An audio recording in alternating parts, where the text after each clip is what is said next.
This is Eddie Hearn, Matchroom Boxing. You're watching Sporting Icons. You don't need to be anywhere else. Right, thank you very much to my pal Phil Jeffries. Phil Jeffries, of course, is the leading boxing promoter up here in the northeast of England. Or, in my opinion, the leading boxing promoter up here in the north of England, not just the northeast. Now, Phil Jeffries, he's a boxing manager, he's a boxing promoter, so therefore he has a British Box Board of Control licence, like many others do. So the British Box Board of Control will have sent everybody with a boxing licence, plus major news outlets, BBC, Sky Sports and BT Sport, etc., this particular statement, and this is what they had to say. The British Box Board of Control will be resuming boxing tournaments under its jurisdiction in the middle of February. Dates and venues to be confirmed in due course. There you go. So short, sweet, and to the point. Now, I don't know why they keep calling it tournaments. Every time they talk about boxing, they call it tournaments. There's no tournaments going on. There's fight nights going on with several fights on each card. There's no tournament going on, is there? Anyway, it is what it is. I'm being a little bit pedantic.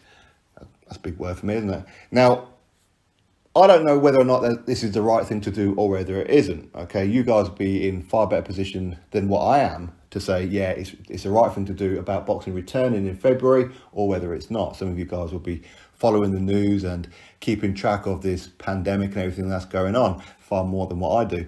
But for me, only a week ago, they said, nope, no boxing, and we should be making a decision towards the end of January about boxing returning in February.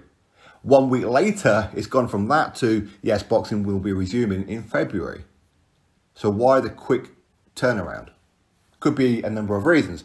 Could be the fact that some other sports have been continuing and they've looked at it and went, well, why are we not going ahead? And if other sports are putting strain on the NHS staff, then hell, we may as well do it, mightn't we? There could be one.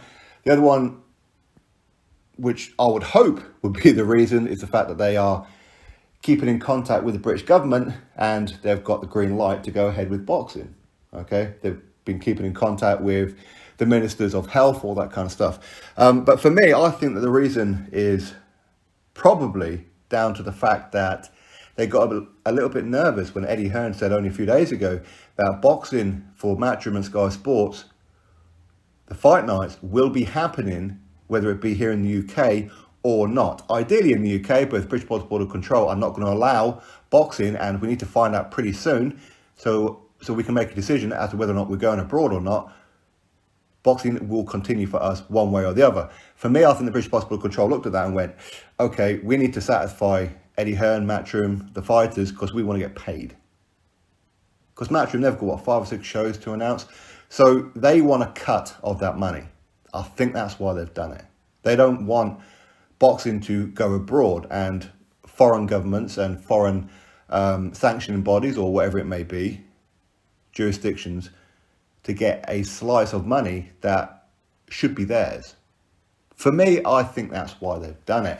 Had Eddie Hearn had said, okay, so no boxing will return until British Box Board of Control say so, I don't think that they would have made an announcement so soon.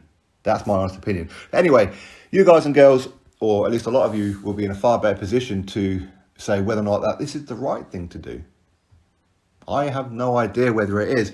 How much strain is it on the NHS and what have you? The only real kind of news that I had recently was obviously this morning, or about an hour or so ago, driving my little boy to school, and on the way back on the BBC Radio Newcastle was them saying how the cases here in the northeast, at least, are increasing. They're not dropping; they're actually increasing. So how is it for the rest of the UK? As long as the numbers are dropping, okay, cool. But anyway, hopefully the fact that there isn't too much boxing going on, and hopefully, and it is quite rare that a boxer will get severely hurt anyway. It's very, very rare. Of course, it does happen, but it's a bit of a gamble in some ways. Hopefully, no fighter will need medical attention and have to get rushed off to hospital, which obviously is extra strain on the staff of whatever hospital is closest by, whatever venue it's going to be. But anyway, it is what it is. The British Box Board of Control said that boxing will be resuming in mid-February. Drop your thoughts below. click thumbs up, subscribe. Catch you all on the next video.